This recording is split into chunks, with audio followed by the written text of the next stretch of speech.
Hello students. So in the last week we studied how Bayesian intervals are constructed, how highest posterior density intervals can be constructed. So in today's lecture let us see how hypothesis can be tested. There are two approaches of testing of statistical hypothesis, the frequentist approach and the Bayesian approach. In the frequentist approach, you might have seen several methods like likelihood ratio test, Neyman-Pearson procedure, and other test procedures. Non-parametric test procedures are also there. So in Neyman-Pearson or in likelihood ratio test procedure, the focus is on the probability that the data has arisen from that particular value of theta which is under consideration. So for example, if you are testing a hypothesis, say theta equal to theta naught against theta not equal to theta naught, then one is interested in knowing what is the chance that I will have that particular set of values of the random variables given that theta was equal to theta naught. So this approach is referred to usually as likelihood ratio test. So in Neyman-Pearson lemma also we follow a similar procedure where we compute the ratio of likelihoods considering H0 and H1, and then if the ratio exceeds the particular pre-decided cutoff, then we reject the hypothesis, otherwise we accept it. And in some cases, for example randomized test procedures, the decision is taken on the basis of a constant, say usually denoted by gamma. So there are different approaches. So let us consider how hypotheses are tested using the Bayesian approach. Now basically when you say hypothesis is to be tested, we are proposing different models for the data. For example, when you say theta equal to theta naught, we are saying that x given theta naught, that is the model. So we will say x given theta naught has PDF fx fx given theta naught, means f depending on theta naught. So this is first model. So suppose such n different models are proposed. So what Bayesian inference does is it compares probabilities associated with these models.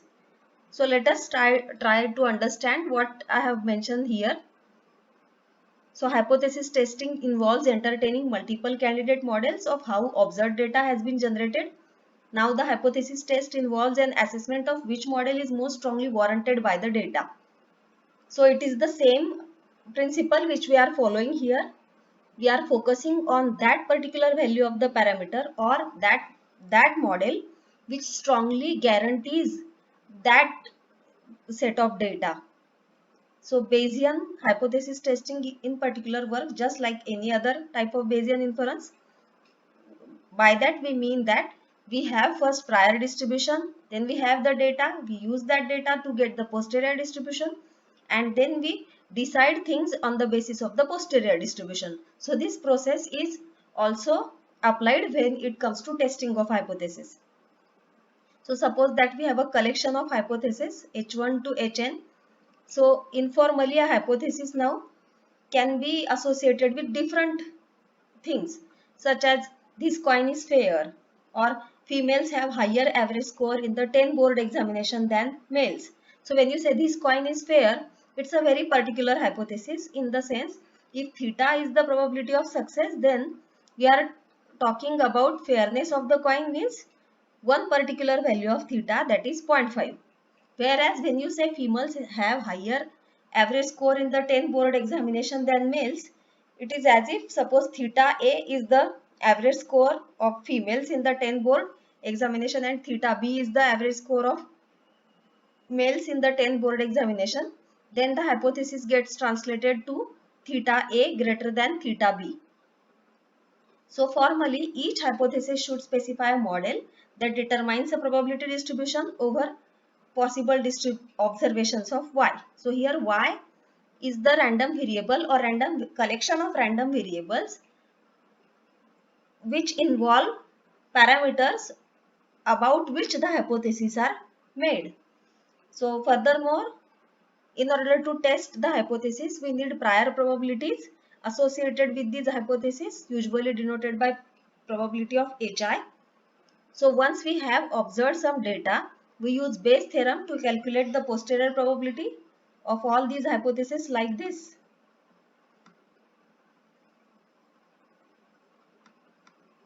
So probability of HI given Y is probability of Y given HI into probability of HI upon probability of Y, where the probability of the data can be calculated using the expression like this here.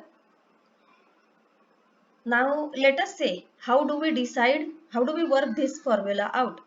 So we need two things here. Firstly, we need what is the probability that the data will be observed, that particular data represented by Y will be observed, given that the model in specified by the hypothesis HI is true. Okay, so we need this probability, and in addition to that we need prior probabilities associated with the hypothesis HI.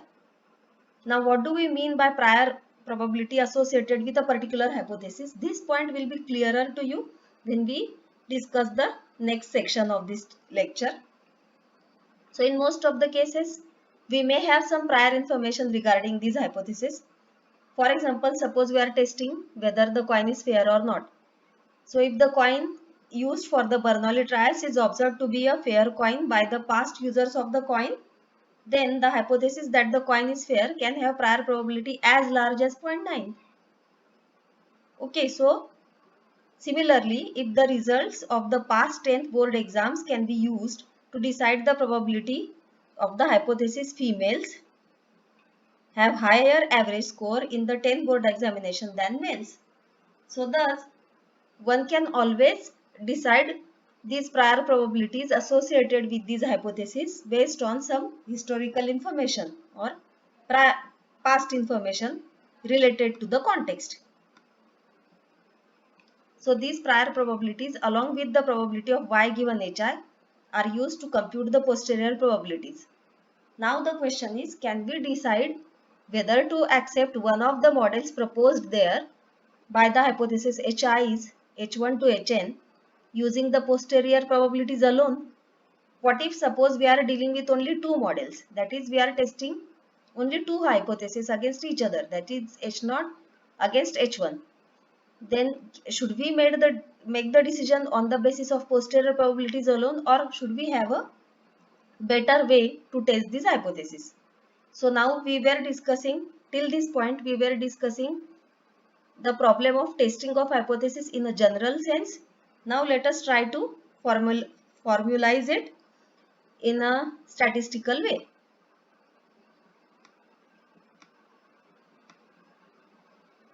So here comes the concept of Bayes factor. So let us try to understand what do we mean by Bayes factor. So the original idea for the Bayes factor came from researcher Good in 1958, who gives credit of the idea to Alan Turing. You might have heard the name of Alan Turing, from the Turing machine fame. So try to Google Turing. I think you will get interesting articles. The motivation now behind the Bayes factor is to find a more objective measure than simple posterior probability. So then how can we construct this measure? So the idea is, instead of comparing only the posterior probabilities, compare the ratios of posterior probabilities and prior probabilities. So how it can be done? So suppose we can express the relative preference between H0 and H1 if data Y is available in terms of prior odds of H0 against H1 combined with the likelihood ratio between the two hypotheses. So if you use these ratios, what you get is the posterior odds.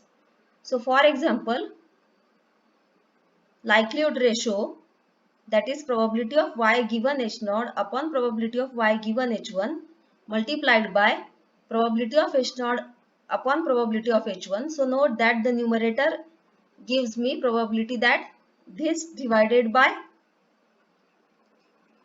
probability of Y, and the denominator again divided by probability of Y. Now because probability of Y is common in both the cases, so it will get cancelled, and so ultimately the numerator as well as the denominator gives us the posterior probabilities of H0 and H1 respectively.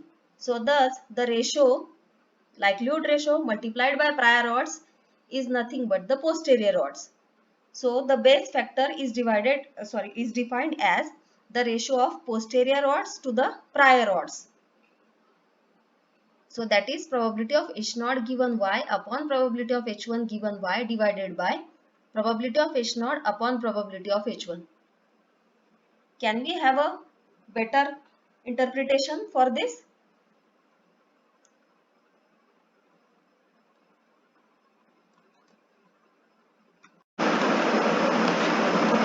So now let us see how hypothesis of general type can be tested using the Bayes factor. So suppose we want to test hypothesis of this type H0 theta is in script theta naught against H1 theta is in script theta 1. So script theta naught and script theta 1 are subsets of parameter space. So suppose pi naught and pi 1 are the probabilities, prior probabilities of H naught and H1. So what we are doing is we are assigning some probabilities, some positive probabilities to this hypothesis. Now suppose gi theta is the prior distribution of theta under H0 and H1. Now what does it mean? So it means that I have a distribution which is completely defined over the parameter space specified by the hypothesis. Means if theta, suppose we have H0. So the focus is completely on the subset of this parameter space specified by H0, that is script theta naught. So G naught theta is the PDF of theta such that the integration of G naught theta d theta over script theta naught will be 1. I am sorry, there is a mistake here. This integration should be equal to 1. So it's a proper PDF, but it is defined only on script theta naught and not on script theta. It is not defined completely on the parameter space. Instead, it is defined only on the subset of the parameter space specified by H0. Similarly, G1 theta is the subset of the parameter space specified by H1. G1 theta is defined over the subset of the parameter space specified by H1. So again its integration is also 1. So in that sense G0 and G1 theta are proper PDFs. Okay, so now let us see how to proceed. So we have pi naught, we have pi 1, we have G0 and G1 theta. So using these four quantities, the prior distribution of theta is constructed like this. So it is pi theta is pi naught times G0 theta whenever theta is in script theta naught plus pi 1 times G1 theta whenever theta is in script theta 1.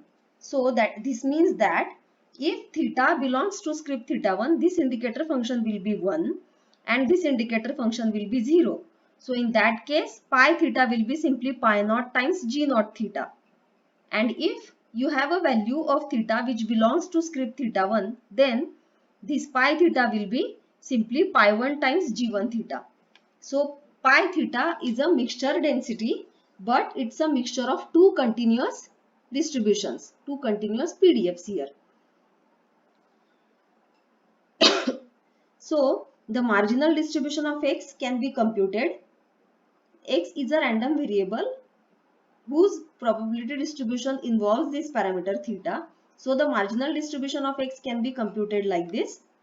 We have conditional distribution multiplied by the prior distribution of theta. Notice that we cannot take G0 as the prior distribution of theta. Neither we can take G1 as the prior distribution of theta because none of them completely cover the parameter space. Instead, they are covering only one subset of the parameter space. And so, neither G0 nor G1 can be used as a prior distribution, and that's why there is a need to construct a prior distribution which involves all of these. So this problem has been solved by defining pi theta like this. So I hope I have answered the question which you might have got when we constructed pi theta. So now the marginal distribution is constructed like this. Conditional distribution of x given theta multiplied by the distribution of theta, and now we will integrate it over script theta. So now the parameter space has been partitioned into script theta naught and script theta 1. So pi naught, so we will have to substitute the corresponding values of pi naught. So we will split this into script theta naught and script theta 1. So when theta belongs to script theta naught, this fx theta will be fx given theta into, now pi theta will be pi naught times g naught theta. So we have the first term. Now plus, why we are adding? Because we want the marginal distribution. So we will have to sum the joint distribution over all components of it, and so there are only two components of the prior distribution. The first component was pi naught g naught theta, and the second component was pi 1 g1 theta. So we are summing it over the two components. So pi naught integration of fx given theta g naught theta d theta plus, now the second component. So when theta belongs to script theta naught, it is simply pi 1 times g1 theta. So pi theta is pi 1 times g1 theta. So we have substituted the expression for pi theta here. So we get the marginal distribution like this. Okay, now, so the posterior distribution will be, see, we have joint, we have prior distribution. Joint distribution will be simply product of the two, that is, you will multiply fx theta, fx given theta by pi theta. So the joint distribution will be fx given theta into pi naught theta g naught theta if theta belongs to script theta naught, and the joint distribution will be pi 1 g1 theta if theta belongs to script theta 1. So now the posterior distribution will be simply the ratio of joint distribution to the marginal distribution. So the posterior distribution will be pi naught fx given theta g naught theta upon fx if theta belongs to script theta naught, and it will be pi 1 times fx given theta g1 theta upon fx if theta belongs to script theta 1. So this collectively is a proper distribution. So if you integrate pi theta given x over the parameter space, the integration will be 1. So now we have derived the posterior distribution. So let us find the posterior probability of both the hypotheses. So the posterior probability of H naught will be simply the integration of the posterior distribution over the subset of the parameter space specified by H naught, that is script theta naught. So now when theta belongs to script theta naught, the PDF takes this form. Hence it will be simply integration of pi naught fx given theta into g naught theta over the parameters over script theta naught, and this 1 upon fx will be there. So similarly the posterior probability of h1 given x will be pi 1 by fx integration over script theta 1 of fx given theta g1 theta d theta. So I hope so far everything is clear to you. So the posterior odds in favor of h naught are probability of h naught given x upon probability of h1 given x. Because we are calculating posterior odds in the favor of h naught, so the probability of h naught will be in the numerator. If we want to calculate posterior odd against h naught, then probability of h1 would have been in the numerator. So please note this point. It's a minor point, but many a times people make mistake here. So if you read other books related with or where the Bayesian base factor is discussed, you shouldn't get confused. Do check whether the posterior odds in favor of H naught are mentioned or against H1 H naught are mentioned. So the posterior odds in the favor of H naught will be like this. So if you take the ratio, fx will get cancelled and you will simply have pi naught times integration of fx given theta g naught theta d theta over script theta naught. Similarly, the denominator will be the same but over script theta 1. So now the base factor of h naught relative to h1 is defined as the ratio of posterior odds to the ratio of prior odds. So technically now the base factor is also defined as simply the ratio of the likelihoods. So likelihood functions. So if you consider that, then it will be simply the ratio of fx given theta g naught theta d theta over script theta naught divided by integration over script theta 1 fx given theta g1 theta d theta. Now let us try to understand this first, then we will consider this. Now what is the meaning of the numerator? Here we are having the joint distribution. So this will be simply joint distribution of x and theta under script theta naught, and the denominator will be, now you are integrating it over script theta naught, means you are simply focusing on the chance that x would have been observed if theta had belonged to script theta naught.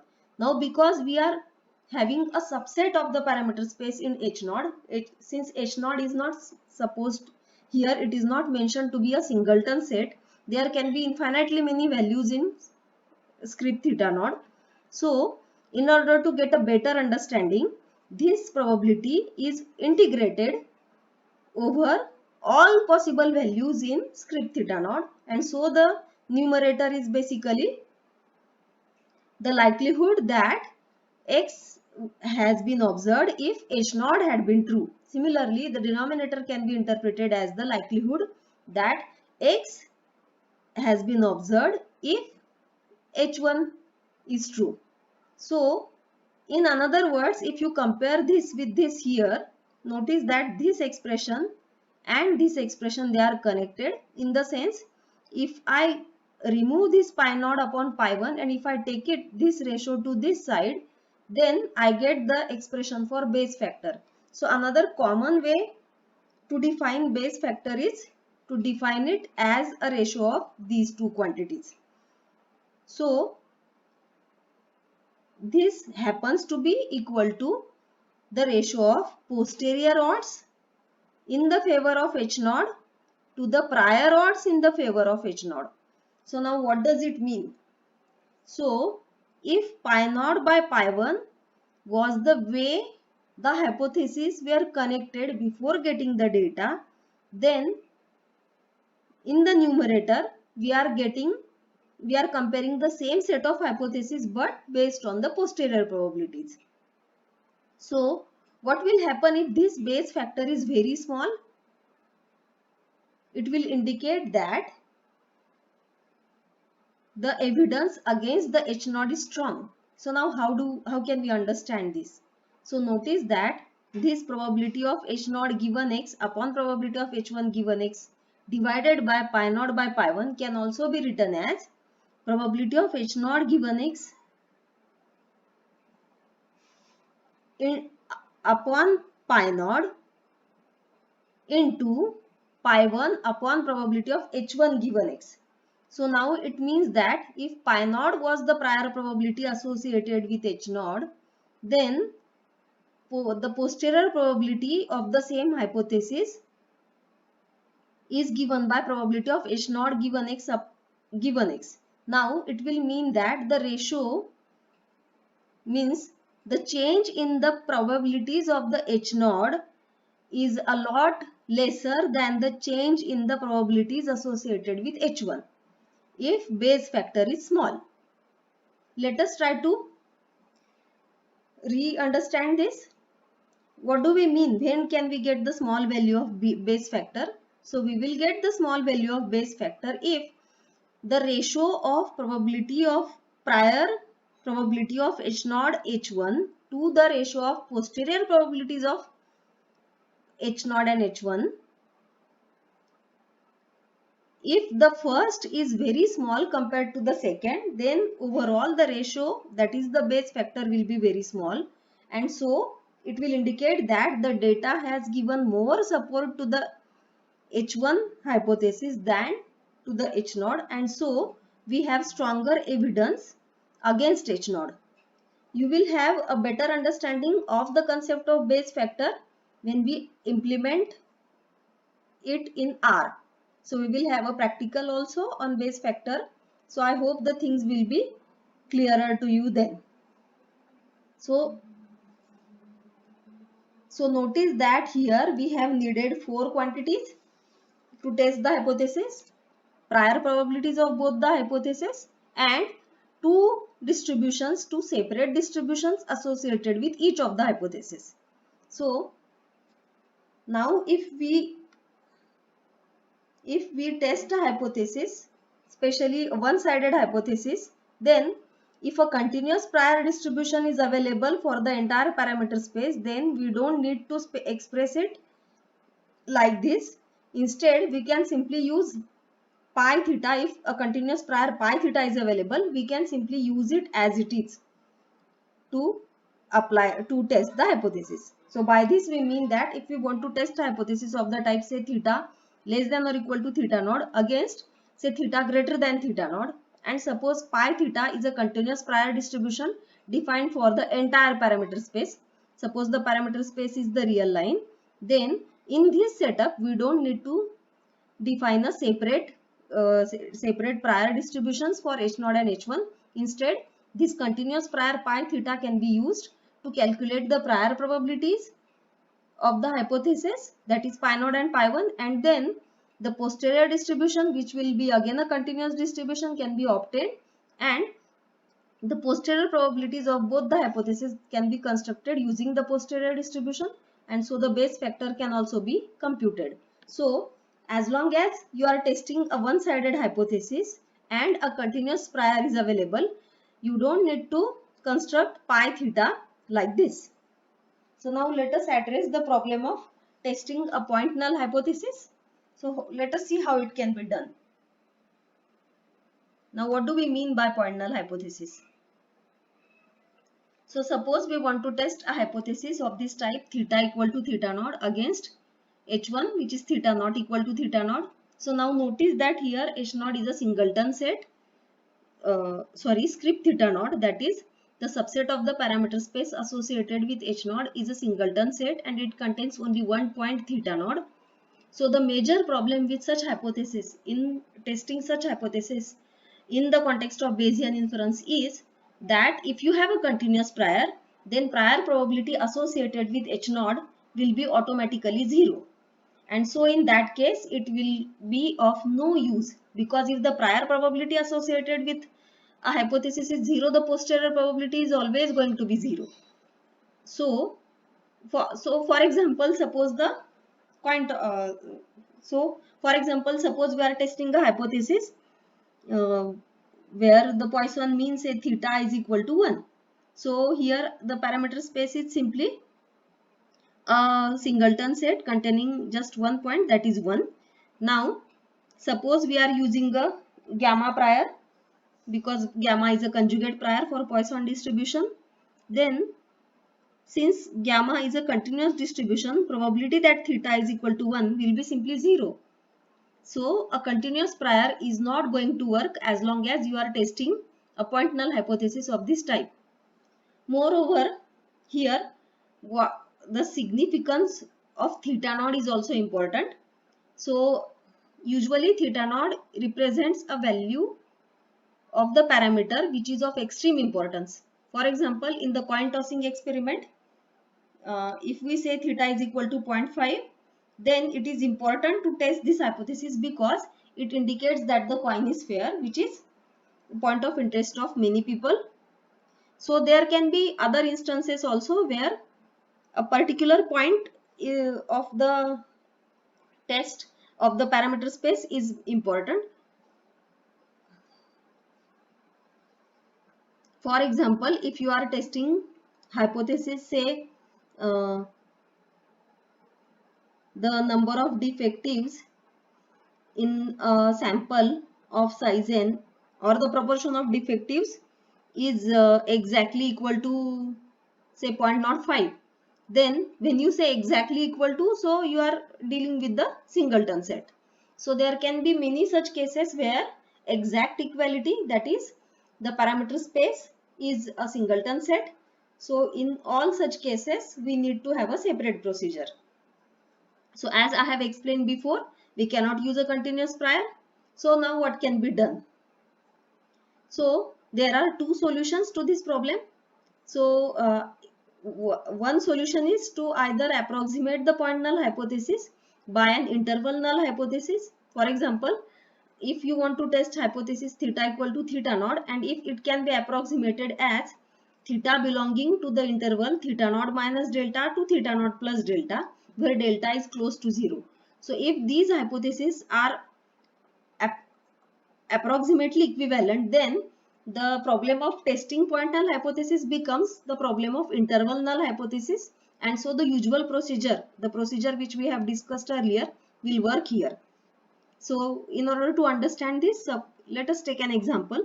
Suppose that you are told to test the hypothesis that the consumption of vitamin C tablets do not have any effect on common cold. Now, because of the COVID-19 situation, people have been trying to maintain their immunity, and this has been this rumor or this so-called scientific fact has been going around that consuming vitamin C tablets helps improving immunity and it avoids you catching the cold. So it's a hypothesis similar to the hypothesis which we are taking into account. So now a hypothesis of this type need not be a point null hypothesis, since what it means is that there can be some minor effect of vitamin C on avoiding the common cold, but that effect could be negligible. So this hypothesis can be approximated by an interval hypothesis, as we have discussed before. So whenever possible, the first approach suggests that the point null hypothesis can be treated as an interval null hypothesis, but it is possible that in some cases this approach will totally fail. So in such cases, instead of interval null hypothesis, the point null hypothesis must be tested. So now let us see how a point null hypothesis can be tested. So this point I have already mentioned, that if we have a continuous prior, then the point null hypothesis will carry 0 probability, and subsequently the posterior probability of the same hypothesis will again be 0. So what can be done?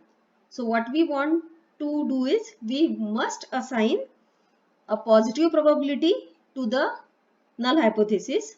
So if the null hypothesis is a priori impossible, it will remain so a posteriori also.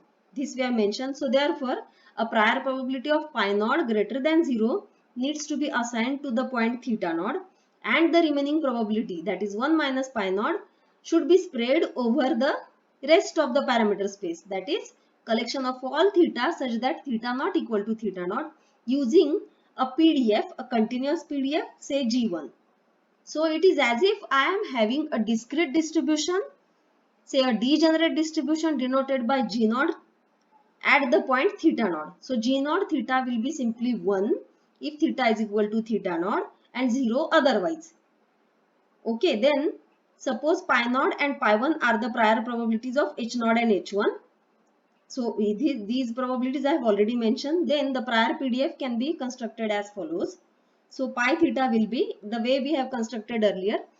It will be pi naught into G naught theta into indicator function of theta equal to theta naught. Now this indicator function will be 1 when theta is equal to theta naught, and G naught theta is also 1 when theta is equal to theta naught. So instead of writing both of them, I have simply included indicator function. So here we don't need to include G naught theta separately, because G naught and I are exactly same. The indicator function mentioned here are exactly same. So pi theta will be simply pi naught times indicator function of theta equal to theta naught plus 1 minus pi naught times G1 theta, which is nothing but the PDF defined only on this set of values of theta. So notice that here this is a discrete part of the prior distribution and this is a continuous part of the prior distribution. So why are we saying this? Because if theta is equal to theta naught, then pi theta becomes a discrete distribution and takes probability pi naught. And if theta is not equal to theta naught, then pi theta becomes a continuous distribution and it takes value as 1 minus pi naught times G1 theta. So thus pi theta is a mixture type distribution. So now let us see how the marginal distribution can be computed in this setup.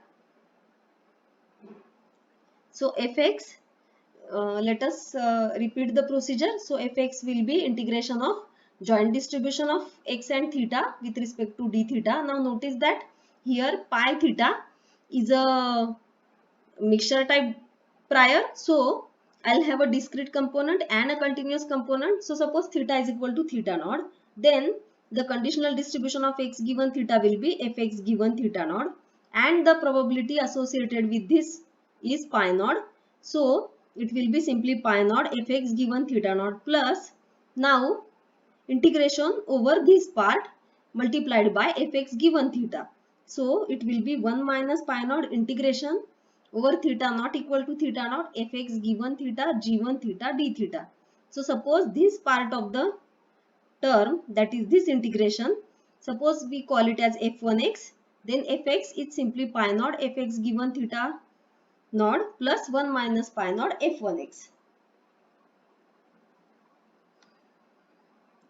So the posterior distribution of h naught given x will be simply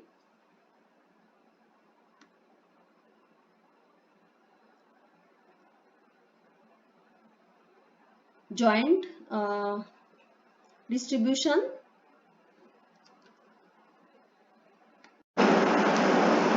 so the posterior distribution of theta is pi theta given x such that, sorry, this should be pi theta given x, this will be equal to pi naught fx given theta naught upon fx if theta is equal to theta naught, and it will be 1 minus pi naught times fx given theta g1 theta upon fx if theta is not equal to theta naught. So clearly this will give us the posterior probabilities of h naught and h1. Now notice that the posterior distribution is again discrete at this point theta equal to theta naught. So this probability, the probability of h naught, that h naught is theta equal to theta naught, will be simply this. So it will be simply the same mass, probability mass. So now let us see if we can rearrange this. So it is pi naught times fx given theta equal to theta naught upon pi naught times fx given theta naught plus 1 minus pi naught times f1x. So if you divide the numerator and denominator by pi naught times fx given theta naught, you get 1 plus 1 minus pi naught by pi naught times f1x upon fx given theta naught whole raised to minus 1. So thus the posterior probability of h naught actually involves prior probabilities of h naught and h1 both. So now let us see what will be the posterior probability of h1. So it will be integration, because H1 is not a simple hypothesis but a composite hypothesis.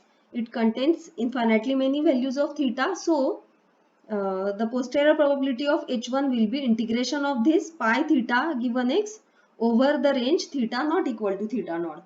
So it will be simply 1 minus pi naught upon fx integration over theta naught equal to theta naught of fx given theta g1 theta d theta.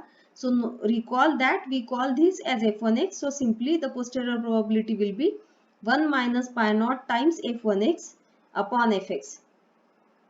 So thus the ratio that is of these two probabilities, that is posterior odds, is probability of h naught given x upon probability of h1 given x, which is pi naught upon 1 minus pi naught into fx given theta naught upon f1x.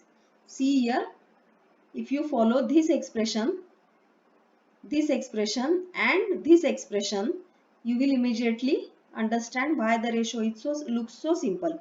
Here fx and fx will get cancelled and the ratio will be simply the ratio of these two numerators. So here it is. So now how do we decide? Okay, so we have got the posterior odds. So how do we decide? In general, not only for point null hypothesis, but in general, once we have the Bayes factor, how do we decide whether when the hypothesis is to be rejected? So a rule of thumb in using Bayes factor, that is BF, is that if the Bayes factor is very small, then because Bayes factor indicates the evidence in the favor of H naught, so the evidence is very small, so you are going to reject the hypothesis. If Bayes factor is between 3 and 6, then it indicates that there is a moderate evidence in the support of H naught, and if Bayes factor is larger than 6, then it indicates that there is an overwhelming evidence in the support of H naught. So accordingly the decision is to be taken. So once you have posterior odds here in this case, so notice that the Bayes factor will be simply the ratio of posterior odds to the ratio of prior odds. So in this context, the Bayes factor will be simply fx given theta naught upon f1x. So Bayes factor for the testing of point null hypothesis takes ultimately a very simple form.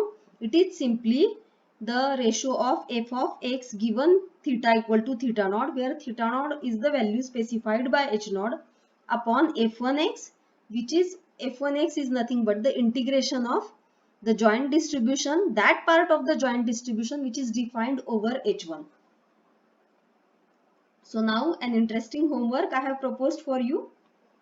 Try to Google the term Jeffreys or Lindley's paradox and let me know what do you get.